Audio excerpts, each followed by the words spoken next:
runs on 3 hits. No errors and a man left. And the score at the end of 8 1/2 innings of play, it's the New York Yankees 9 and the Pittsburgh Pirates 9.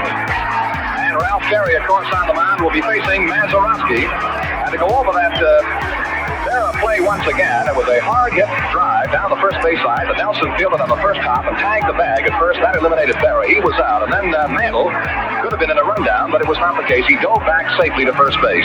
Here's a ball one, too high now to Mazeroski. And the Yankees have tied the game in the top of the 9th inning. Well, a little while ago when we mentioned that this one in typical fashion was going right to the wire, little did we know.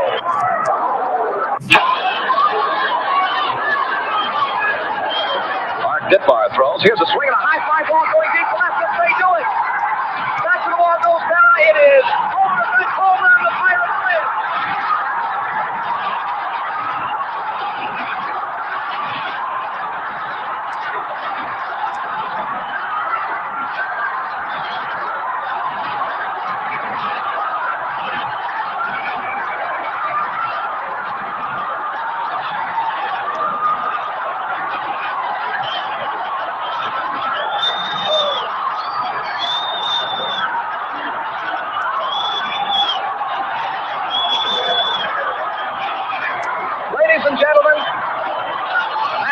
Hit a 1-0 pitch over the left field fence at Ford Field to win the 1960 World Series for the Pittsburgh Pirates by a score of 10-0.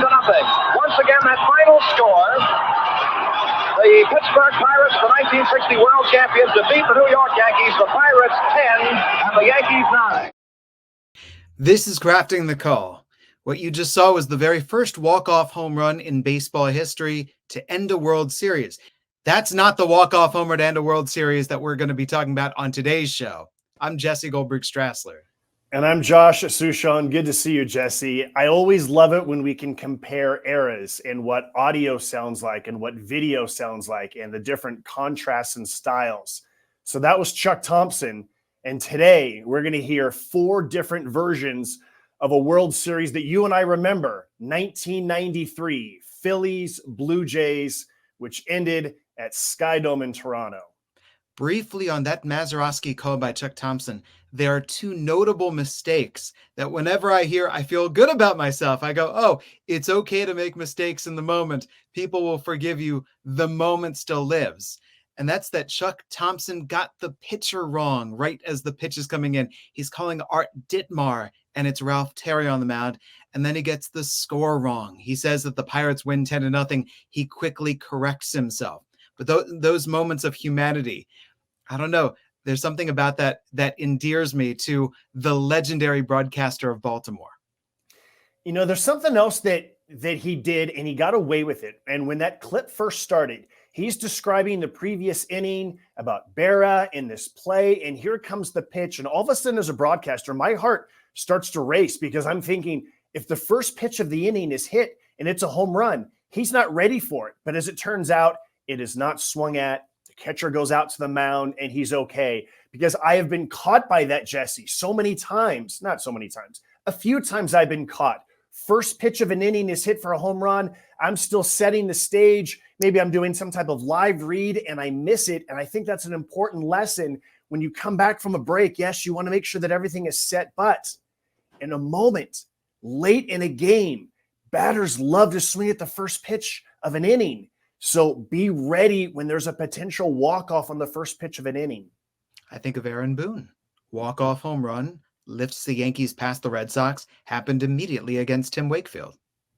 Yeah, absolutely. And so always be ready. And, you know, I'll be honest, I didn't even catch out of the 2 mistakes. The first one about the pitcher, maybe it's because it happened before I was born and those pitchers aren't, you know, when I see someone on the screen, I don't go like, oh yeah, that's that pitcher instead of that pitcher.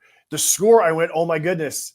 But he immediately corrected himself and you understand it. And yes, so many things happen so quickly. Shoot, Jesse, I think there's times that you and I, maybe like 4 or 5 runs have scored in an inning and maybe you're looking at the scoreboard. Wait, did they already update the score? Wait, did they not update the score? Am I looking at my scorebook?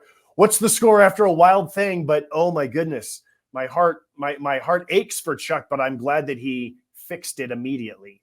For such a dramatic home run in baseball history, if we asked people what was said when Bill Mazeroski beat the Yankees, I don't think people know. But what people do know was what Tom Cheek said when Joe Carter beat the Phillies. And we are going to listen to 4 different calls of Joe Carter's game-winning home run walking off the Phils in the 1993 World Series. It is only right that we lead off with the voice of the Blue Jays at the time. It was the Tom and Jerry Show. In 1992, Jerry Howarth calling the 11th inning. The Blue Jays against the Braves for the bottom of the 11th, sensing that the Blue Jays were about to win their first world championship. He gave the call to Tom Cheek so that Tom could call it. And in 1993, the very next year, there was Tom on the call for the bottom of the 9th. Here's a pitch high, and the count is 2-0 to Carter.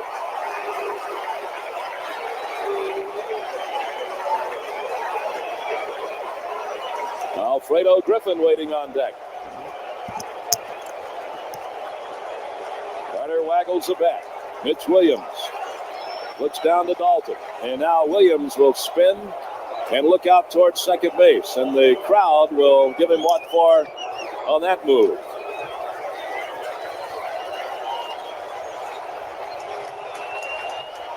The pitch drilled in for a strike. Good fastball strike from Williams. 2-1. Joe Carter, who produced 121 runs batted in the 93 season, hit 33 home runs, is in that kind of a situation right here. 2-1 pitch swung on and missed, and it's 2 balls and 2 strikes on Joe Carter.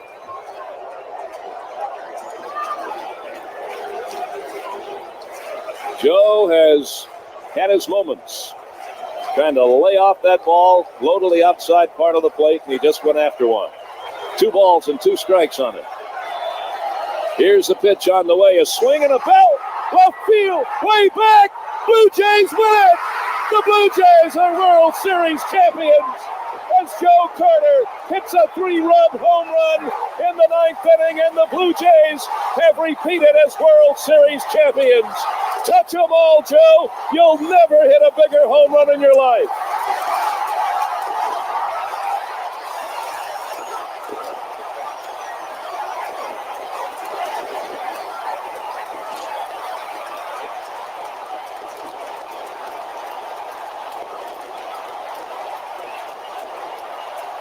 It is a mob scene over in front of the Philadelphia dugout. The fireworks exploding. The Blue Jays have mobbed Joe Carter. He's somewhere under the big pileup. He hits a 3-run home run, and for the 19th time and the first time since 1978, Major League Baseball has a repeat World Series champion, and it's your Toronto Blue Jays. They defeat the Phillies 8-6 on Joe Carter's 3-run home run in the bottom of the 9th. You will not find anything more dramatic than what we just witnessed here in this ballpark. On a 2-2 pitch, Joe Carter screamed a line drive home run into the left field bullpen. And the Blue Jays, as Joe Carter is lifted aloft by his teammates, have made the journey all the way back as repeat World Series champions. In this year in which the club was reworked, retooled, in this year, as we mentioned before, that we said goodbye to old friends and old teammates for the guys down there on the field. In this year when young kids made their move to the big leagues, young arms like Pat Henkin, a young outfielder, Toronto-born Rob Butler, and others coming into the mix, if you will. The Blue Jays, who did not find it an easy journey this year because of sometimes suspect pitching, but Cito Gaston, who never seems to get his due, patchworked it all together. He made it all come out on the bottom line with a World Series championship here tonight. and it's an old standby, Joe Carter, who so many times over the years has pulled the trigger in key moments of ball games, but none bigger than this tonight. Hits it into the left field bullpen, and the Blue Jays are World Series champions once again. What do you think, Jesse? I like that you kept it playing, because we generally think of touch 'em all, Joe. You'll never hit a bigger home run in your life. And it's fun to hear Tom Cheek summing up the season. But I do want to begin with touch 'em all, because I found a quote from Tom Cheek interviewed by a reporter in 2005 at spring training. And he said, quoting, "I was looking for something to say, and Joe gave it to me because he was jumping up and down. I was merely mentioning to him through the airwaves that you've got to touch all the bases." So I'm going to connect this with when you and I were discussing Vin Scully broadcasting Sandy Koufax's perfect game. I think the process that leads to a result that is one of the great calls in baseball history. The process is he's talking right to Joe, right? The touch 'em all, Joe. You'll never hit a bigger one. That is what helps elevate this call, is how personal the call becomes. Ooh, I just got chills, Jesse, because I hadn't thought about it that way. Because I think, we're broadcasters. The word broad, we're speaking to this broad audience. But when you do speak to one individual, the player, the pitcher, the hitter, you're right, it personalizes it in a way that I've never even thought about before. Because what I was thinking about was the importance of continue to keep your eyes on the field, that don't go into just whatever you had in your mind, maybe something that you had scripted. Just be in the moment and react to what you are seeing. And I think that's what Tom Cheek does there with touch 'em all. And then even after that, the mob scene and Joe Carter is somewhere down there at the bottom of that pile, I thought was outstanding. I also want to give a shout out to the audio engineer, whoever he or she was for the Toronto Blue Jays back then, because it was deafening inside Toronto Sky Dome. But you hear Tom Cheek crystal clear. And some of the other clips that we're going to hear, the noise of the crowd will be more evident when you can barely hear the announcer. So shout out to the audio engineer for mixing that down really, really well. Something that bothers me when I tune into broadcasts, watching or listening, is either when the crowd is too soft and I can't hear them and it's just the broadcaster's voice, or when they're too loud and I can't make out the broadcaster. You've got to find a good mix. The broadcaster has to live on top of the crowd. The crowd propels them upward. The broadcaster understands how to use the crowd, how to really play into it and have them fill in and let the game breathe and all the things that we talk about. But both have to be clear. We have to hear the people. We have to also hear the broadcaster and understand them clearly.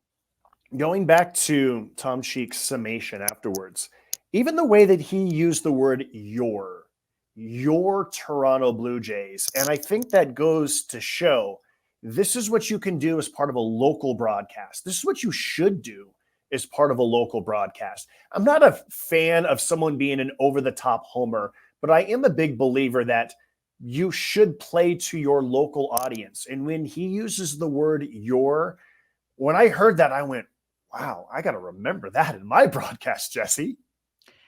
I think it's the difference between calling the game like a fan and calling the game with the understanding that the people who are listening in, they care, so you care for them. It's that direct connection between the broadcaster being a broadcaster, but understanding who matters. And that's everybody tuned into you.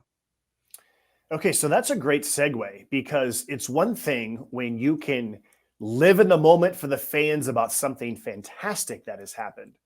But what happens when you're in the booth right next door and now all of a sudden your team, which is on the verge of forcing Game 7 of the World Series, does not win and it ends? Next, we're going to listen to Harry Kalas on the Phillies call. Harry started in 1965 with the Houston Astros. He took over for the Phillies in 1971. He was on the mic for the first game at the Vet and the last game at the Vet. He was on for the first game at Citizens Bank Park. He was on the mic in 1980 when the Philadelphia Phillies won the World Series. And once again, he's back on the mic in 1993. He might be just as well known for his work on NFL films as a voiceover man and with Westwood One. But Harry Kalas, beloved Phillies broadcaster, on the mic at the end of the 1993 World Series. Now the pitch on the way right there for a called strike. It's 2-1.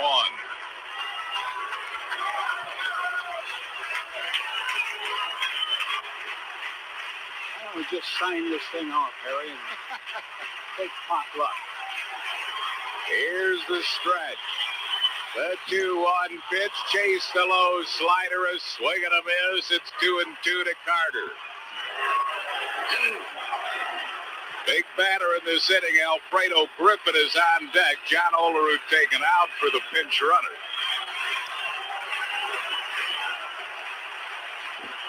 Two balls and two strikes. Here's the stretch. The 2-2 pitch. Line drive to deep left. This ball is out of here. 3-run home run, Joe Carter. And the Toronto Blue Jays are the world champions of baseball for the second straight year. A 3-run home run in the bottom of the ninth by Joe Carter, who's being mobbed at home plate. And the Blue Jays have won this World Series in 6 games as Carter jumped on a slider and hit a line drive over the left field fence. Shout out to Mark Simon for posting that onto SoundCloud so that we can hear Harry's call, Jesse. I think that there are two quick things that occur to me about this.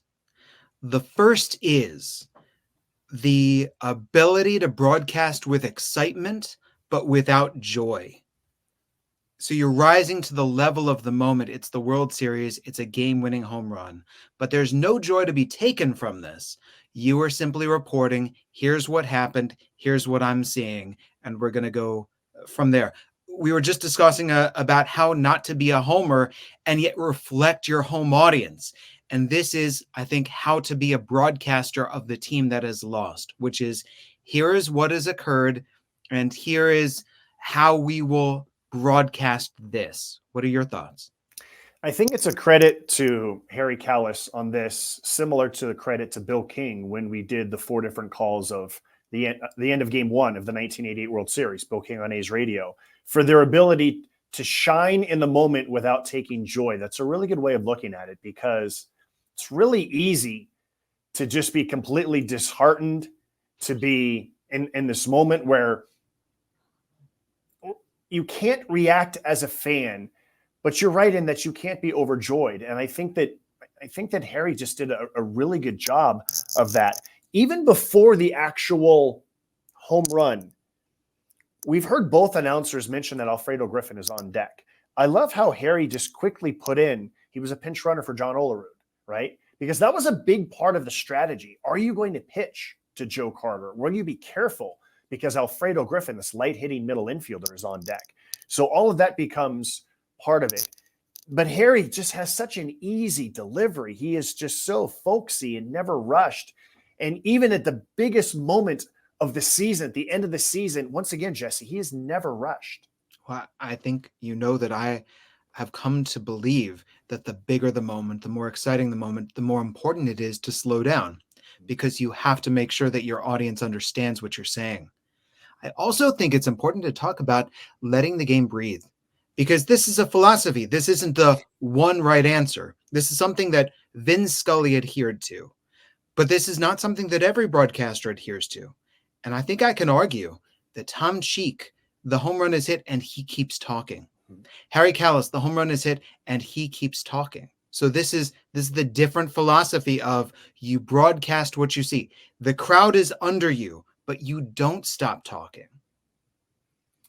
And certainly it comes down to perspective and what you have as your philosophy. I mean, even in terms of pausing to let the crowd, is it 2 seconds? Is it 10 seconds? Is it 30 seconds? We heard Don Drysdale lay out for 1.5 minutes, almost 2 minutes after his call on Dodgers radio of Kirk Gibson's home run. The more I think about that, I think that's too much. You know, Maybe that's just 2024, Josh, and not thinking about 1998 broadcasting philosophy. I do think that those letting it breathe before the pitch is important to build the drama. I do like the idea of maybe it's the audio editor in me where you deliver the call and then you lay out, if nothing else, so that's an easy place to cut it. But I do think that it's important to lay out, but I don't know if you need to lay out for a super, super long time when you're on radio. I'm a believer in the importance of laying out, but I think that it's important what you say on each side of it. So in this, you have to, before you lay out, declare to your listener, however you want to do so, it's a home run, the Blue Jays win the World Series. And then when you come back, and this is where I found the majesty of Vin's poetry, is to sum up sum up what this moment means, what it means in greater terms.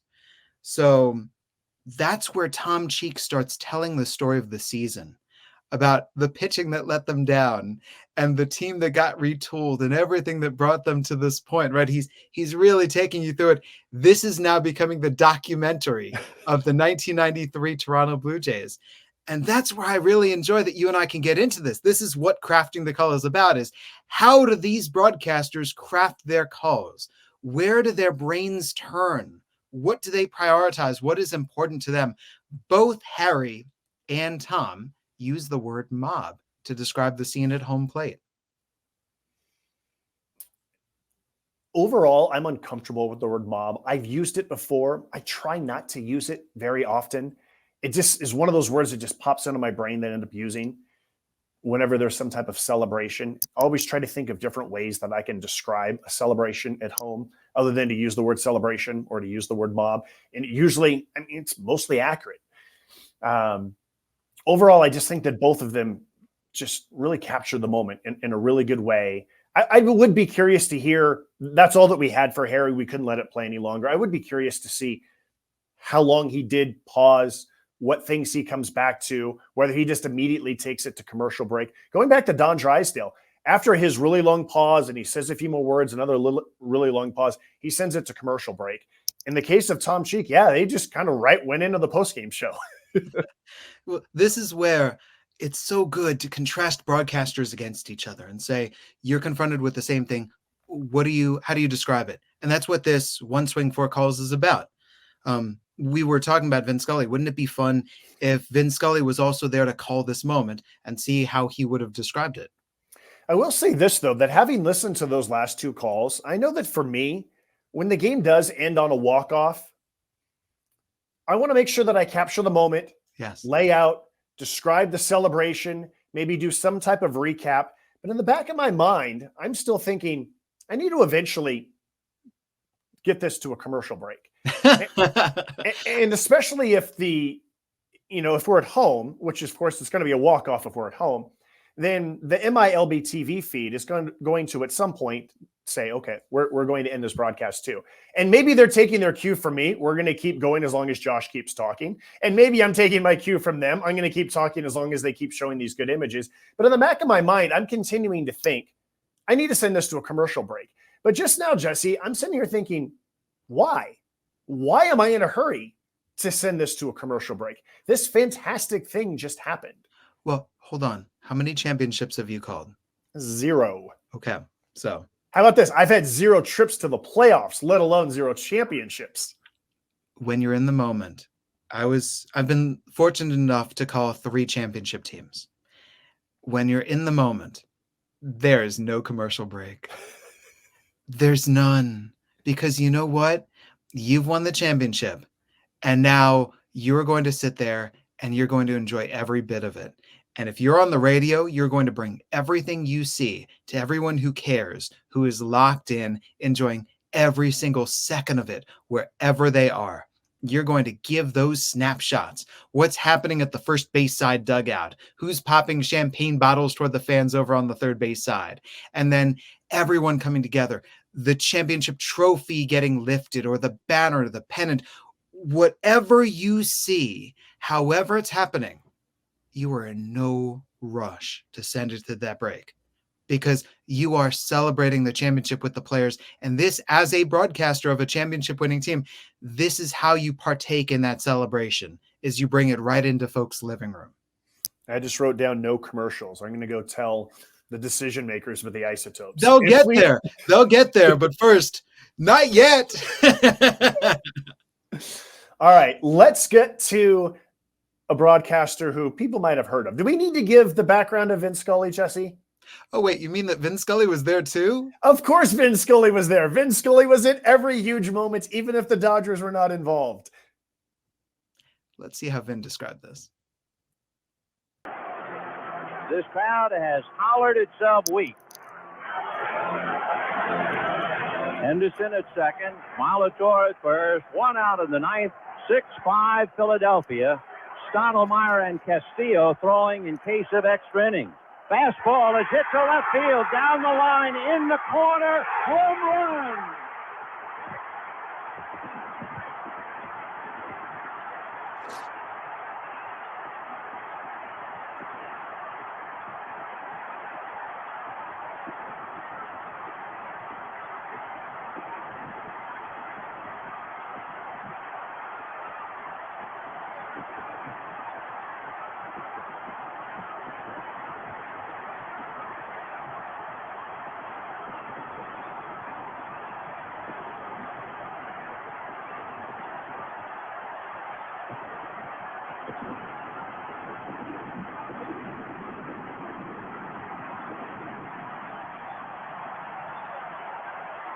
Joe Carter, who took the 2-0 pitch for a strike right down the middle, hits the 2-1 pitch over the left field wall. And the Toronto Blue Jays come back with 3 in the bottom of 9th inning to become the world champions yet again. The final score, Toronto 8, Philadelphia 6. There's a mistake. Yes. The count was 2 balls and 2 strikes. I actually think that that's a little bit too long of a let it breathe, of a let it play out. I feel sacrilegious in criticizing Vin Scully, but wonderful call.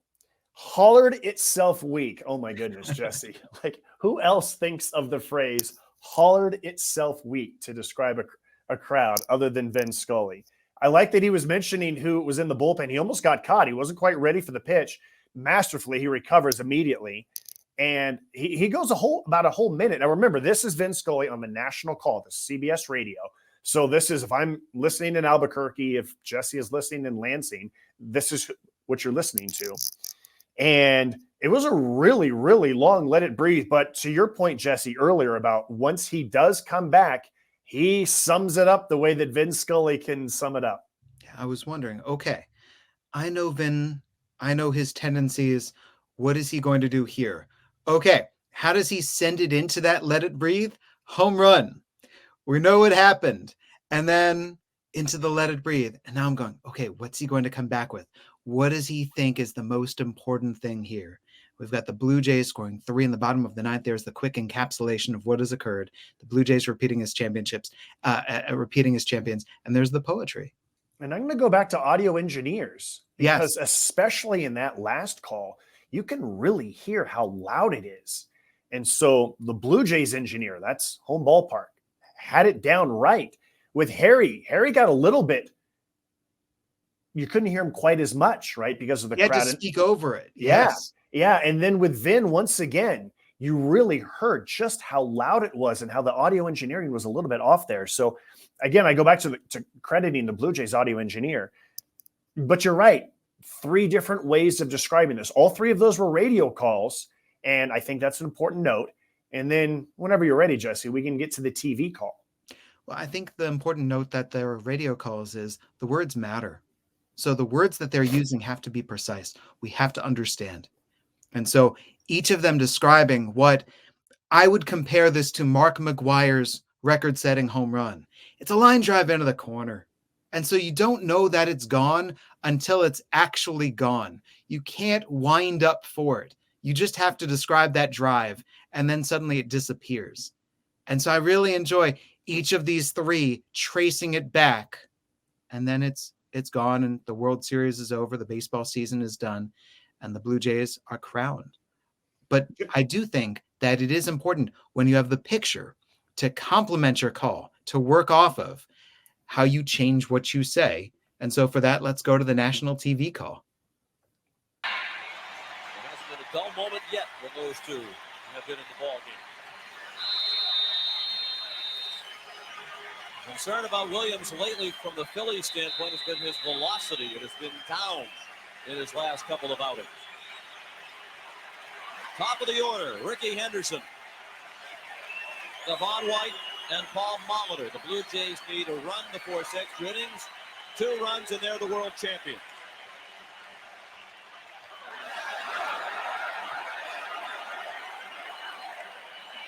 Moore and the Theater of the Bizarre involving Mitch Williams in the postseason before he can even throw it. I'm going to turn this down a little bit here. This is Sean McDonough on play-by-play. This is Tim McCarver, who will be the color commentator. And I think it's really interesting, Jesse, to note the velocity of Mitch Williams and how much baseball has changed, because we're going to hear them later say what the velocity was, and it blew my mind when I reheard this. One of the things, that lack of velocity you were talking about, that's what happens when Williams opens that front side too quickly. Right there. When you open that front side, you have a tendency to push the ball, and one thing that would help Mitch right now is try to keep the front shoulder closed. For all the grief that Tim McCarver got later in his career, Jesse, I thought McCarver was fabulous for the overwhelming majority of his career, including right there. He was sensational right there. When he opens his front side, like right there. For a 2-run single in that inning. That brought Toronto within 1. The 2-0 pitch. Ball 3 high.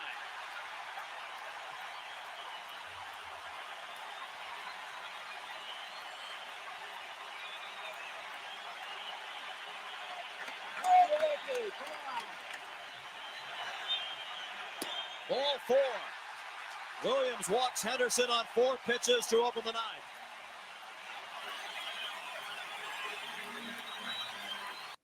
So, Jesse, I'm pausing it here because I want to make sure that we properly set the tone of what's happening here. Toronto Blue Jays are the defending World Series champions. They defeated the White Sox in the ALCS in 6 games. The Phillies upset the Braves in the National League Championship Series in 6 games. In the World Series, they split the first 2 games in Toronto. Blue Jays won games 3 and 4 in Philadelphia, so they have a chance to clinch it on the road.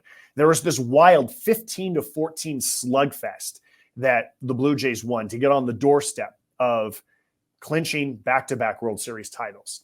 Then famously, Curt Schilling goes the distance, a 2-0 victory after a 15-14 slugfest in which the Phillies pitchers could not get anybody out. Curt Schilling comes in, slams the door, keeps the series alive. They send it back to Toronto for Game 6. The Blue Jays led early in Game 6. The Phillies scored 5 runs in the 7th inning, so they take the lead. So the Phillies are 3 outs away from forcing Game 7 in what had been a fabulous World Series. And now here's Mitch Williams, the wild thing, who had been the closer throughout the season, but had struggled throughout the playoffs. And as Tim McCarver had said, his velocity was down going into this outing. Hey, blew the save in Game 4. Game 4, the Blue Jays ripped him up. All right, let's get back to it. It is said that television's a visual medium, but not in Philadelphia tonight because nobody's watching.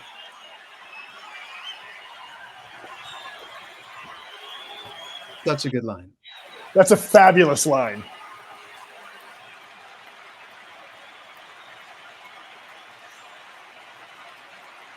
The tying run is at first. The go-ahead run, the winning run, the run that would win the World Championship, comes to the plate in the person of Devon White, who had the 2-run triple at the expense of Mitch Williams that won Game 4, 15-14.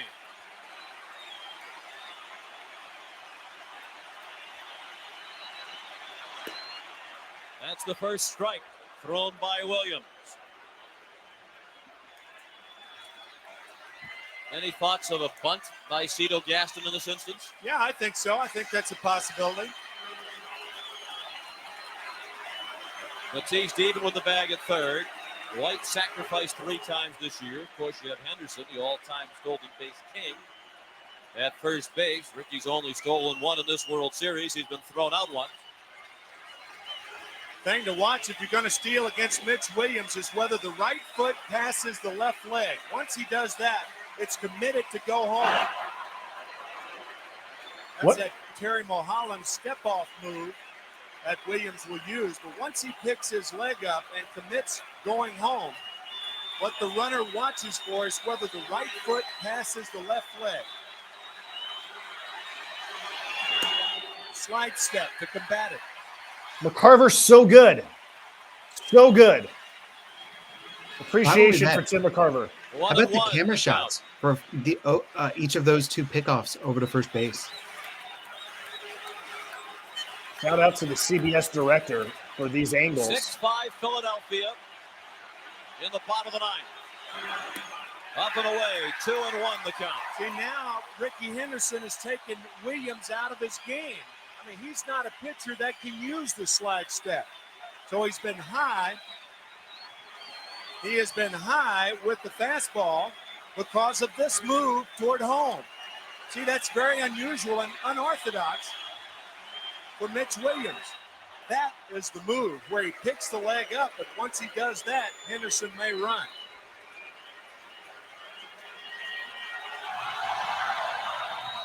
That was the Sports Illustrated headline. Run, Ricky, run.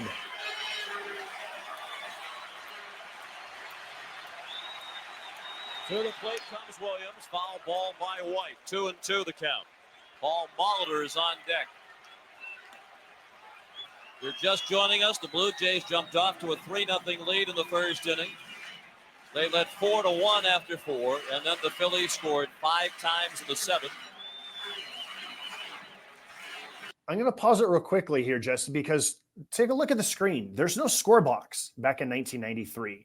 And so Sean McDonough on play-by-play with an excellent job of quickly recapping things. You kind of had to be a little bit more radio back in those days. Just a quick little recap I thought was really good. There's a couple of times he's reset the score and reset. And I love the phrase, if you're just joining us. To take a 6-5 lead. There's not been any scoring in the game since then, despite opportunities on both sides. Henderson at first, nobody out. 2-2 to White, foul ball.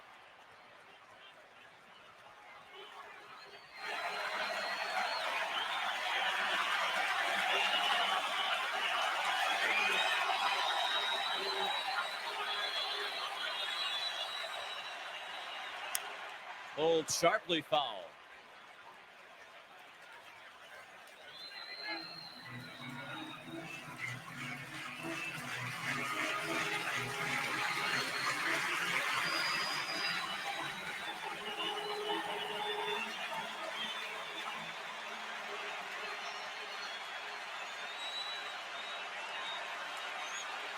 Another 2-2 pitch. Another slide step. And another foul ball from Devon White.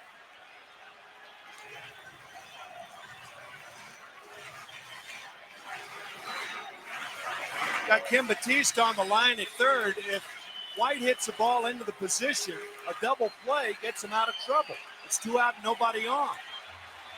I think what he's protecting against here is second and third and nobody out. And I think the odds are now to play the fat part of the field and forget about the line. I mean, what are the chances if Ricky Henderson gets on third with nobody out, could probably score? McCarver was the master at the first and now guess. Williams is in danger of That was the walking first one. guess right there. The 3-2 pitch. In the air, left center field. Incaviglia makes the running catch. He and Dykstra had an anxious moment as they looked at each other. It looked like Incaviglia thought Dykstra was going to take charge, and apparently Dykstra didn't see the ball because Incaviglia picked it back up and made the play. Dykstra did not see the ball. You can see him look at Incaviglia right there. And Incaviglia saw it all the way and properly made the catch. for the first out of the ninth. 6-5 Philadelphia.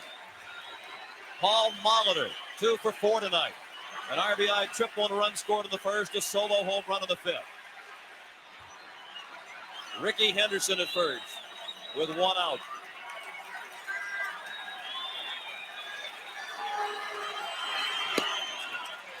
Paul Molitor, the first player in World Series history with 2 doubles, 2 triples, and 2 home runs in 1 World Series. I think this is the World Series that put Paul Molitor on the map and put him in the Hall of Fame.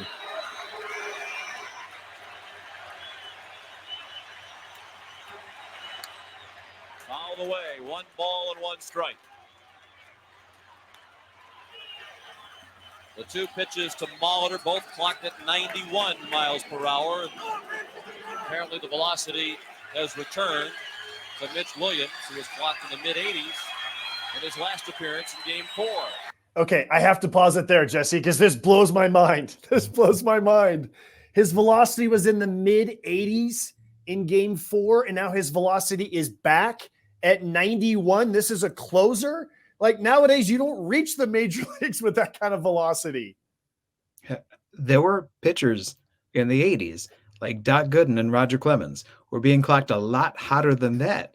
But the whole thing of the Wild thing was he had a fierce fastball, right? Yes. So there's his fierce 91-mile-an-hour fastball. And remember, Wild Thing is because of Ricky Vaughn in the movie Major League, which came out, I believe, 1988, 1989. And so now Mitch Williams with his hair, they kind of took on that persona. But a guy known as the Wild Thing for how hard he threw was throwing 91? Except Game 4 when he was throwing mid-80s. Okay, I just wanted to pause to make sure that people understood the difference between baseball in 2024 and in 1993. Now, let's get back to this. Line to center, falling fast to hit. Third of the night for Molitor. Henderson stops at second.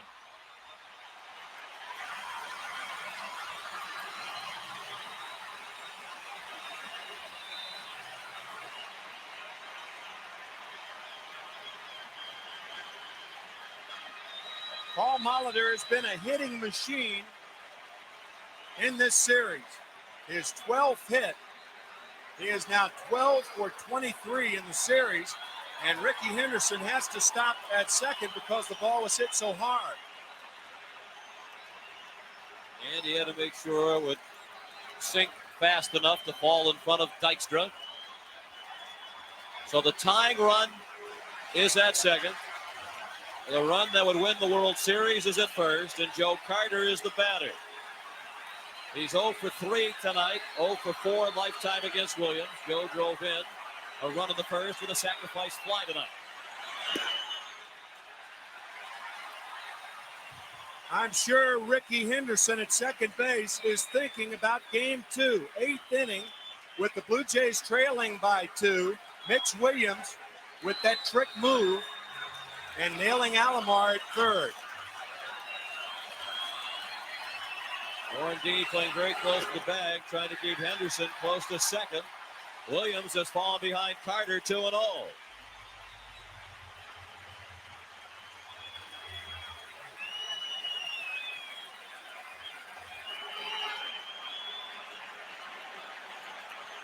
Alfredo Griffin, who entered the game last inning as a pinch runner for Olerud, is on deck. And there's that move by Williams. Ricky was. Go ahead, Jesse. Well, there's another mention of Alfredo Griffin, right? Being aware. But I love that they showed the replay of the move. He's got to be aware of the move. Williams goes to the move and Henderson is ready. Right? That's the move in the back pocket, not here. It's beautiful foreshadowing leading up to the moment and it being stymied. I wouldn't be surprised if that was the director or the producer who just immediately went to it, and then McCarver picking up on it, maybe told him in his ear, hey, we're going to show this again. Maybe McCarver pressed his talk back, hey, have that ready. Maybe they talked about it before the game. Have that replay ready. Press the talk back button. I'm pressing my talk back button in order to say, hey, let's cue that up. And so that's perfect timing there between the director and McCarver. There's such an undercurrent of nervousness for the Phillies this entire inning. Even the 1 out came with nervousness. So when you get to see this actual full half inning, the full bottom of the ninth, with a stage set, with McCarver and with McDonough laying out all the different reasons that the Phillies have for tension, it sets the stage for what's going to happen. There was plenty of talk about whether Mitch Williams should be on the mound in the ninth inning because his velocity was down, because he blew the save in Game 4, because he had been very erratic throughout the course of the season and in the playoffs. And so for Jim Fregosi, the manager of the Phillies at the time, to stick with Mitch Williams, that was a major storyline here. More than 3 or 4 steps away from second. There's Griffin.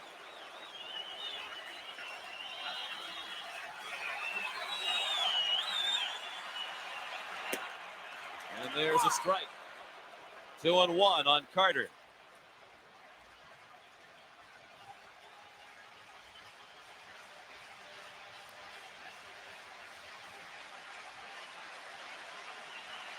Carter is 0 for his last 7. And he swung at ball 3. 2 balls and 2 strikes.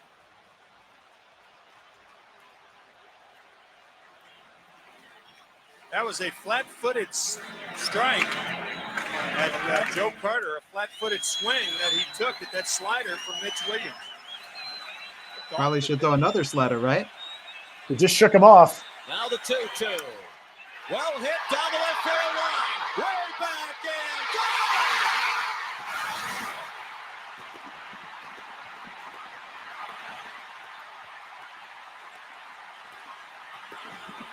Joe Carter with a 3-run homer. The winners and still world champions, the Toronto Blue Jays.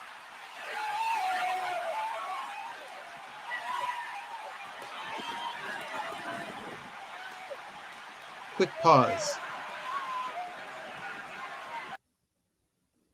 I've never heard that, aside from this moment, made in those words with that timing. And I think that McDonough hammers it.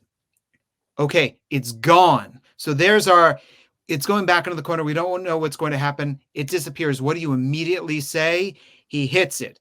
He steps out. He lets the moment breathe a little bit. And then the winners and still World Series champions. So we go into our boxing analogy, right? Because they have defended their title. And when does he do this? Right as Carter arrives at home plate. And that's when you know the big celebration is going to get touched off.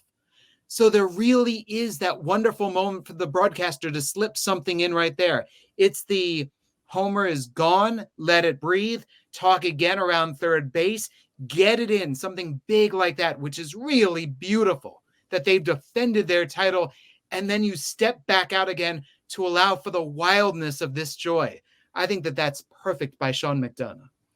I wonder if Sean McDonough watched professional wrestling, because there was a ring announcer by the name of Howard Finkel. And whenever somebody would defend their title, he would do this dramatic, the winner, and still. And the way that McDonough says, and still, World Series champions, I wonder if Howard Finkel was somehow in the deep reaches of his brain when he used those words. And if so, I think it's awesome. It hits it. It hits it. And the Fink is the greatest. Yes. It really does rise to the level that the moment demands.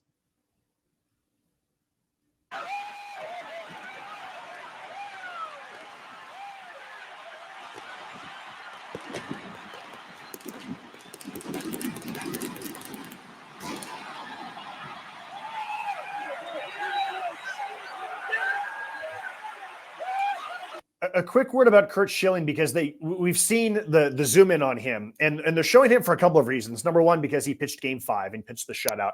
Also in Game 4, when Mitch Williams blew the save, Schilling famously had a towel that was covering his head because he couldn't bear to watch. And he was heavily criticized for doing this thing in the dugout that does not show support to a teammate. And so now Mitch Williams is back on the mound in Game 6, and it was a big deal that he did not have a towel that was covering his head. So that's a quick little just background about what Curt Schilling did and then what he did not do and why they keep showing him. And LCS MVP too. Yep. So he's the face of the Phillies, for better or for worse.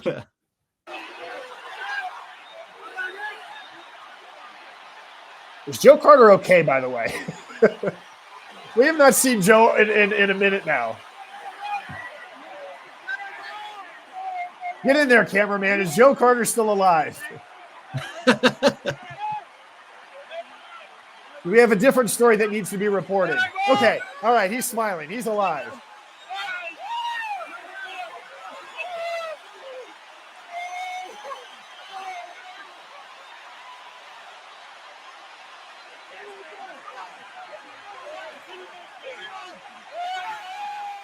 There's the famous shot.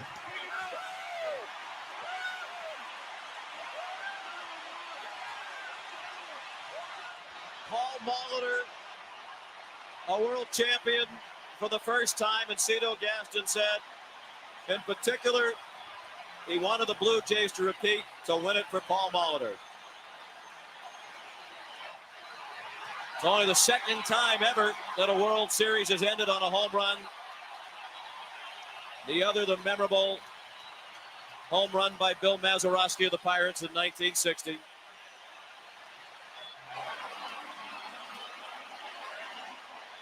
You almost hit it there.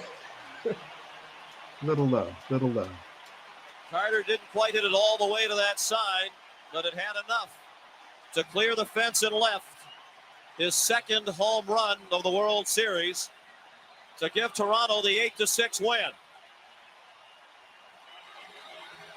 He knew when he hit it that it had a chance, and he knew before he reached first base that he was a hero all across Canada. This is why Tom Cheek said touch them all. Watching Carter jumping around and saying, touch those bases, Joe.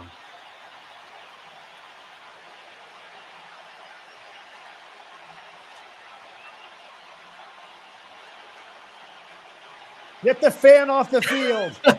This isn't Chris Chambliss in the 1976 ALCS. An incredible ending to a postseason that had many remarkable and memorable moments. And for the first time ever, the Toronto Blue Jays have won the World Series on Canadian soil. Congratulations to the 93 world champions.